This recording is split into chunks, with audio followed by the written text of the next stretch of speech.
name's Dyan. I'm with the Downtube. I want to introduce our Dyan folding bike. It's our first ever 24-inch wheel folding bike. And I want to talk about why we chose to go with a 24-inch wheel folding bike and not a 26-inch folding bike. It turns out 26-inch folding bikes universally are huge when folded. They're just impractical, literally. And the difference between 24-inch is we have the stem that actually folds down. I'll fold it later. But with the stem that folds down, this is about 25% bigger in volume as opposed to a 20-inch folding bike. So it's actually comparable in size, whereas a 26-inch is just this big clunky thingamajig. So we're not going to be offering 26-inch folding bikes ever, unless we make a radical change in design, you know. But universally, there are many different 26-inch folding bikes out there, from Dyan to Montague, and they're universally just huge, you know, after folded, excuse me. So, and the height dynamic is the worst one. No big deal. The width isn't so good either, but it's okay. All right, so let me start with the controls, work my way down, and then I'll go from front to back of the bike. So we have bar ends. Bar ends are actually, they were developed for mountain biking to pull. If you pull back on bar ends, you'll actually dig your rear wheel into the ground, creating more friction so you'll climb hills faster. In addition, it gives you different hand positions on a folding bike, which is really nice. Ergonomic grips are really comfortable. Really nice 9-speed Sunrace Juju shifters, so trigger shifters, which is really important. So grip shifters are going to create wrist issues long term if you ride a lot. And these trigger shifters are light action, very simple, very nice, very smooth, nice little display, and completely adjustable to wherever you need your hands to be. So I really like them. We have these really great Tektro brake levers, 2-finger levers, and they have a little comfort strip here.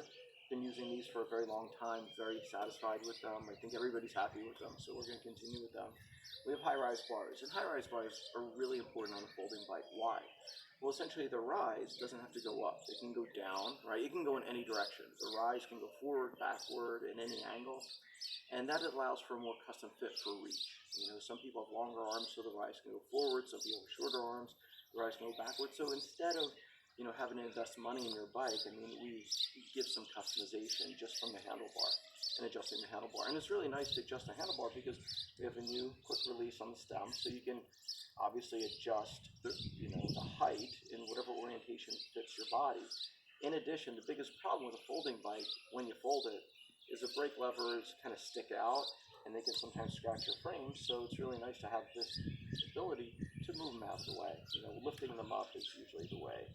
So if you care about that, you can have one more step in folding to make it kind of, independent, have everything not intersect with each other, not touch, right? Okay, here we have a stem, and it's a folding stem with a locking mechanism. I'll fold everything later, but I'll just show. But there's a locking mechanism here, it self-locks. So really nice stem. Here we have a 3-bolt interface for the head tube. So you can put a head tube bag, and I really think that's essential on a folding bike. Honestly, for any bike, but especially a folding bike. Folding bikes are all usually used for commuters in town. And bikes are naturally rear heavy because the drivetrains are very heavy. So there's a lot of weight in the back. So putting weight in the front is ideal. And having a bag system in the front is perfect. And this is a perfect place for it because if you put on your handlebars as you turn, the weight in the bag is going to move and it's going to affect your steering. It's really dangerous, honestly, especially if it's a liquid kind of thing, because you can get a lot more kind of motion.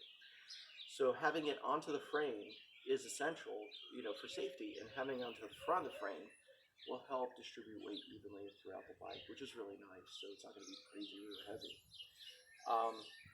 So I really appreciate this. We have integrated headset here, which is really nice. So it's inside the frame. And this is a threadless system, so it's lighter than the threaded systems some other manufacturers use. Really nice V-brakes on the front. We've been using these V-brakes for a very long time. Okay, so we use a rigid fork on this bike, and that's kind of interesting. Why do we use a rigid fork on this bike? And we use suspension forks on most of our other bikes, not all our other bikes. Well, the reason is, folding bikes usually need more suspension because they use aluminum frames and, small wheels, small triangles in the frame. They flex a lot less, so they're less comfortable to ride. This one's a little bit different. 24 inches is a lot bigger, than 20 inches, especially much bigger than a 16-inch wheel bike, obviously. There's a lot more flex in the wheels, right? There's a lot more flex in the frame. I'm 205 and I ride this bike around without suspension for hours.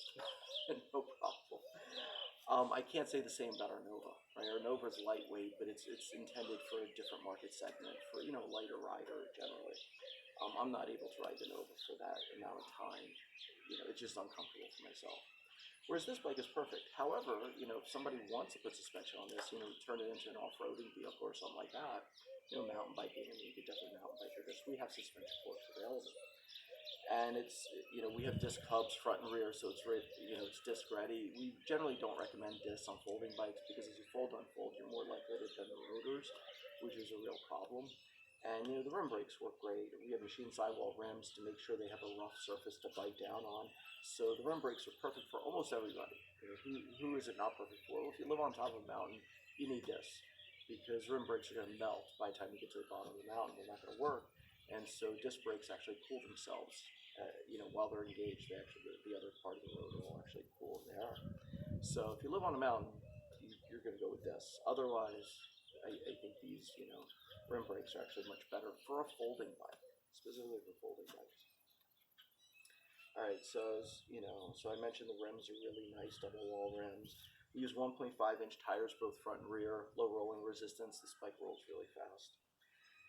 Yeah, I've been riding this one for quite a while, actually. So this is my personal one. It's turned into my personal bike, which I actually appreciate. Quick releases all around, so we don't use any of the bolt-on nonsense. So quick release on the front, rear wheel, obviously on the seat post. That's normal. That's standard. So we have fenders. Front fender I think is a little bit overkill, but not as much on a 24-inch wheel bike. What do I mean? Well, generally on folding bikes, you sit high above the front wheel, so the frame actually acts as a fender. But this wheel is a little bit bigger, so it's kind of nicer to have the fender. 20-inch wheel bikes, I really generally discourage it unless somebody really wants to keep their feet clean, because you're going to get side spray. On this one, you get a little bit more, but it's still reasonable. Rear fender is definitely necessary on any bike. If you're going to ride in rain, wet surfaces, it's kind of a big deal. So our new logo here, two-tone paint, I think is really awesome. This folds here. I'll fold the whole bike later. Let me just go through the features and I'll fold it. Cold forged cranks are really sweet, right? So these are really nice cranks. You can put a double on it if you want. I think the gear range is actually quite wide. We use 1134 cassette, which is over a 300% gear range. So I think it's perfect. With a low gear of 20 gear inches and a little over 300% like high gear, you can go really fast on this, and at the same time you can climb on this. So I think it's a nice little combination. Folding pedals are sweet. Little chain ring protector. The chain actually has a master link. Master link means you don't need a chain tool to take it apart. If you want to clean the chain, or if you want to just replace your drivetrain or whatever, you need to take the chain off, just pop it right off. And then it's really cool, you pop it right back on. You just, with your hands, you just squeeze the thing and just pull it. It's really easy, actually. So the chain is really nice. We have a little kickstand on this side. It's not visible from the video, but that's okay. And the quick release are on this side.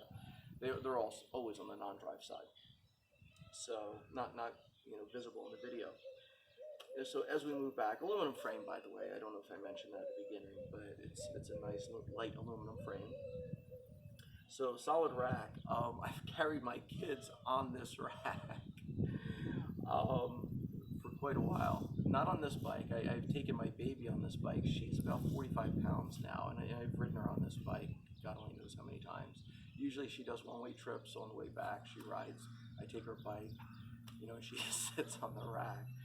And before, on my 9S, actually I had two kids, and they were both about 50 pounds. So overall we had over 300 pounds on the 9S for an extended period. But these are really solid racks, heavy duty, aluminum as well. So they're lightweight, but very solid. Tubular aluminum, really, really nice.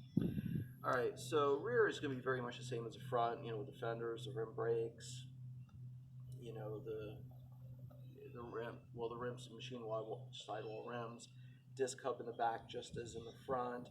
Fender in the back is essentially, it's more of a requirement than the front, as I mentioned previous, because you're going to get a lot of spray if you're riding in the rain.